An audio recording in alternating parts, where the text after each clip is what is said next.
खेत बेचकर, माँ के गहने गिरवी रखकर, लोगों से कर्ज लेकर और न जाने कितने तरीके आजमाकर इंडिया से लोग सऊदी पैसा कमाने के लिए जाते हैं ताकि उनका परिवार एक अच्छी जिंदगी जी सके। लेकिन कई बार सऊदी में लोगों के साथ ऐसा धोखा हो जाता है कि उनका सफर एक दर्दनाक कहानी बन जाता है। और ऐसी ही एक दर्दनाक कहानी है फिल्म द गॉट लाइफ की, जिसे आज मैं एक्सप्लेन करने वाला हूँ। नजीब और हकीम दोनों के सऊदी एयरपोर्ट पर उतरने के साथ ही इस कहानी की शुरुआत हो जाती है। दलाल ने दोनों को एक कंपनी में एज ए हेल्पर काम करने के लिए भेजा था। एयरपोर्ट पर दोनों अपने कफील का इंतजार करते हैं, लेकिन इन्हें कोई लेने नहीं आता। दोनों कुछ लोगों से पूछने की कोशिश करते हैं, लेकिन प्रॉब्लम यह है कि दोनों हिंदी के अलावा ना तो कोई भाषा बोल सकते थे और ना ही समझ सकते थे। खैर, किसी तरह से ये दोनों एयरपोर्ट पर काम करने वाले एक आदमी से हेल्प मांगते हैं। दलाल ने इन्हें कंपनी की ऑफिस का नंबर दिया था। वो आदमी पब्लिक फोन से कॉल करता है, लेकिन कोई फोन नहीं उठाता। फिर वो आदमी बताता है कि आज फ्राइडे है, ऑफिस बंद होगा, इसलिए कोई फोन नहीं उठा रहा है, तो तुम दोनों इंतजार करो, कोई ना कोई तुम्हें लेने आ जाएगा। काफी देर तक इंतजार करने के बाद एक अरबी इनके पास आता है। वो पहले से ही काफी गुस्से में था और अरबी में उन दोनों से कुछ बातें कहता है जो इन्हें समझ में नहीं आती, लेकिन इन दोनों को लगता है कि शायद यही हमारा कफील होगा। फिर वो अरबी अंदर चला जाता है और थोड़ी देर बाद बाहर आता है, और इस बार आते ही वो अरबी इन दोनों से इनका पासपोर्ट और वीजा कॉपी ले लेता है और इन्हें अपनी खटारा गाड़ी में बैठने के लिए कहता है। नजीब को प्यास लगी थी, वो अरबी से पानी मांगता है, लेकिन अरबी को इनकी भाषा समझ में नहीं आती और वो अरबी में इनसे कहता है कि देखो, तुम ऐसे बड़बड़ाना बंद करो और चुपचाप गाड़ी में बैठ जाओ। और ये दोनों गाड़ी में बैठ जाते हैं। रास्ते में हकीम कहता है कि हमें घर पर फोन करके बता देना चाहिए कि हम पहुंच चुके हैं, नहीं तो अम्मी परेशान होंगी। वो अरबी से किसी टेलीफोन बूथ पर गाड़ी रोकने के लिए कहता है, लेकिन अरबी उल्टा इन्हें डांट कर चुपचाप बैठे रहने के लिए कहता है। और काफी देर तक गाड़ी चलाने के बाद आखिरकार वो एक जगह पर गाड़ी रोकता है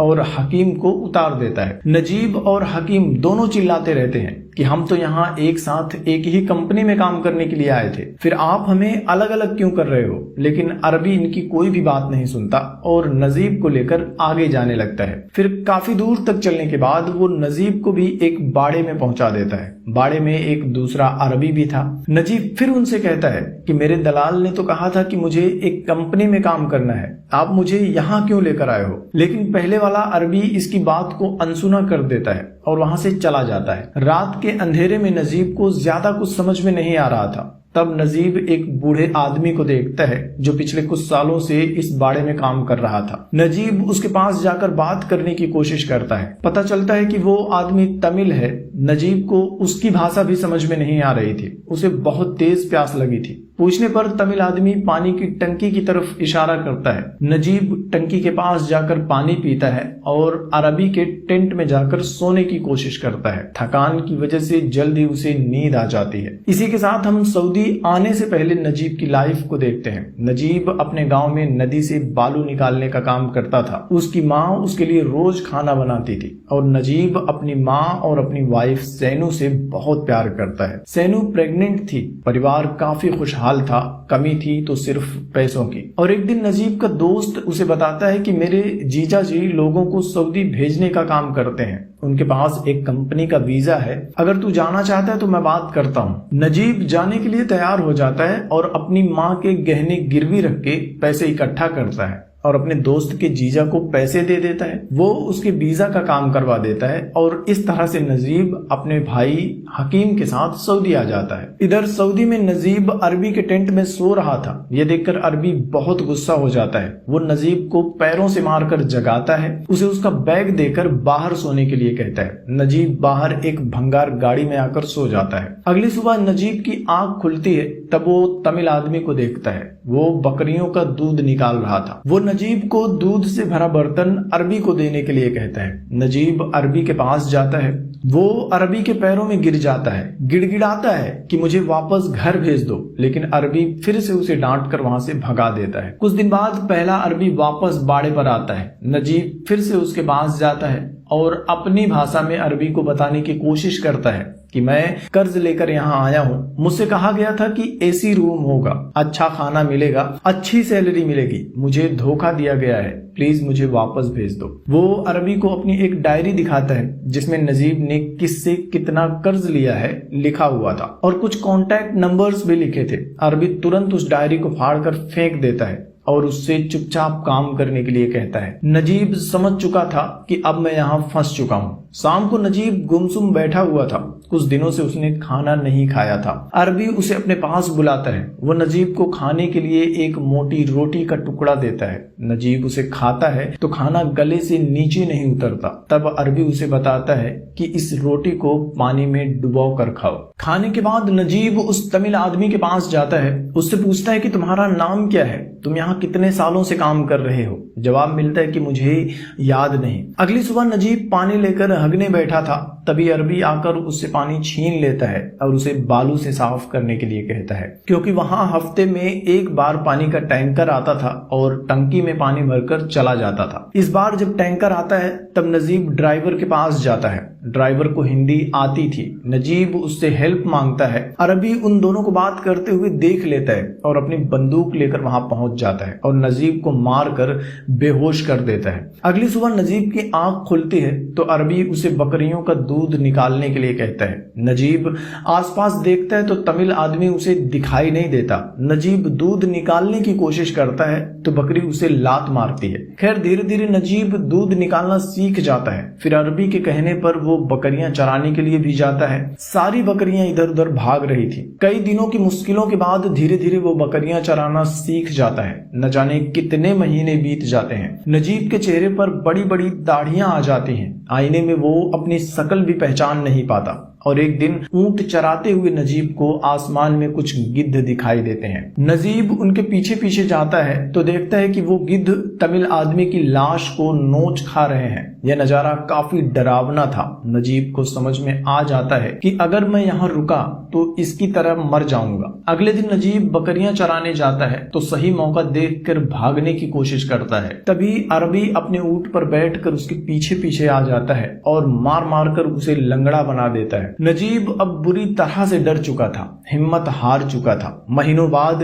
एक दिन वो बकरी चरा रहा था, तभी बारिश होने लगती है। नजीब बकरियों को लेकर एक चट्टान के पीछे छुप जाता है। चट्टान के नीचे से एक रास्ता था। नजीब उस रास्ते से चट्टान के दूसरी तरफ जाता है। वहां भी एक और आदमी बकरी चरा रहा था। नजीब उसके पास जाता है। वो कोई और नहीं, नजीब का भाई हकीम था। न जाने कितने महीनों या सालों के बाद दोनों एक दूसरे को देखते हैं तो गले लगा लेते हैं। हकीम बताता है कि कुछ दिनों पहले ही मेरा कफील मुझे पुराने बाड़े से यहाँ लेकर आया है। लेकिन तभी हकीम का अरबी नीचे बकरियों के पास पहुंच जाता है। उसे देखते ही हकीम अपने बकरियों के पास जाने लगता है, क्योंकि दोनों को पता था कि अगर अरबी ने उन्हें साथ में देख लिया तो बहुत मारेगा और फिर से दूर दूर कर देगा। कुछ दिनों बाद हकीम एक अफ्रीकन साथी के साथ आता है। वो नजीब को बताता है कि इस आदमी का नाम कादिरी है और ये भागने में हमारी मदद करेगा। कादिरी पहले भी उस इलाके में काम कर चुका था, उसे रास्ता मालूम था।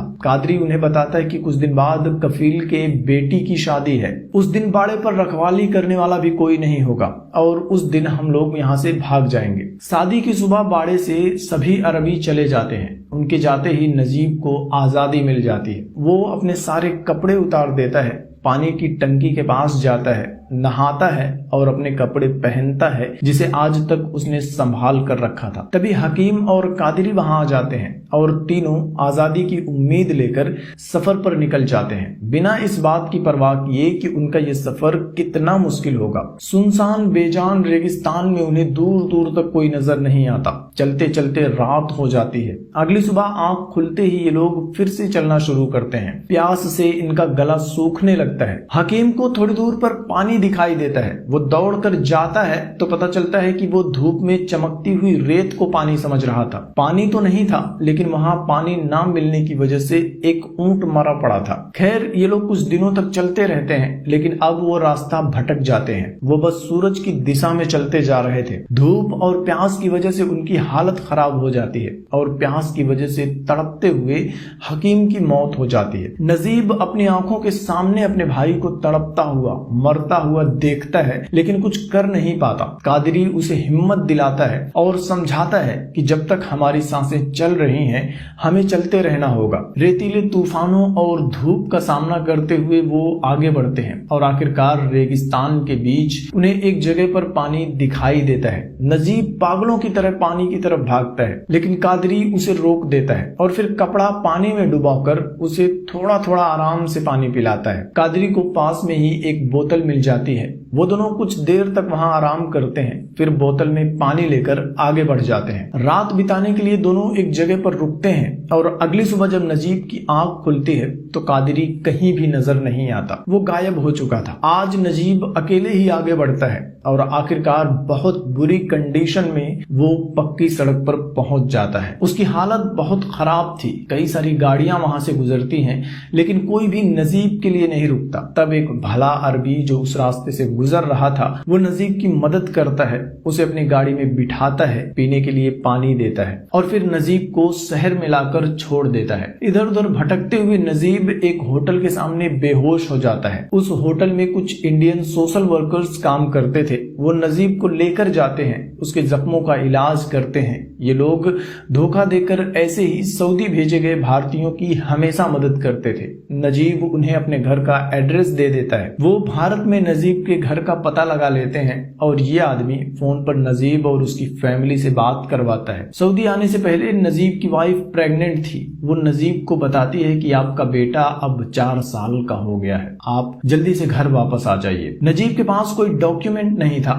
इसलिए उसे कैंप भेज दिया जाता है। कैंप में बहुत सारे लोग थे जो नजीब की तरह काम छोड़कर भागकर कैंप में आए थे। कैंप में हर रोज कई सारे कफील आते हैं और अपने अपने नौकरों को लेकर चले जाते हैं। बाकी के लोग दुआ करते हैं कि उनका पेपर बनने से पहले कहीं उनका कफील ना आ जाए। और एक दिन नजीब को लेकर जाने वाला अरबी भी कैंप में आता है। वो नजीब को देखते ही पहचान जाता है और अरबी में कहता है कि तू काम छोड़कर भाग आया, शुक्र मना कि मैं तेरा ओरिजिनल कफील नहीं हूँ, नहीं तो इस बार ले जाकर मैं तुझे मार डालता। दरअसल इस अरबी ने उन दोनों को एयरपोर्ट पर परेशान देखकर उनका फायदा उठाया था। खैर 3 महीने बाद नजीब का पेपर वर्क कंप्लीट हो जाता है और उसे इंडिया वापस भेज दिया जाता है। नजीब की तरह न जाने कितने लोग अच्छी कमाई, आरामदायक जिंदगी का सपना लेकर सऊदी जाते हैं लेकिन धोखाधड़ी का शिकार हो जाते हैं। नजीब की तरह कुछ लोग वापस आकर अपनी आप बीती तो सुना देते हैं लेकिन कुछ लोगों की कहानियां उस तमिल आदमी की तरह बेजान रेगिस्तान में कहीं दब जाती हैं और उनकी लाश गिद्ध का खाना बन जाती है। आपको ये फिल्म कैसी लगी? फिल्म का सबसे इमोशनल पार्ट कमेंट में बताना और वीडियो को लाइक कर देना यार। Thank you.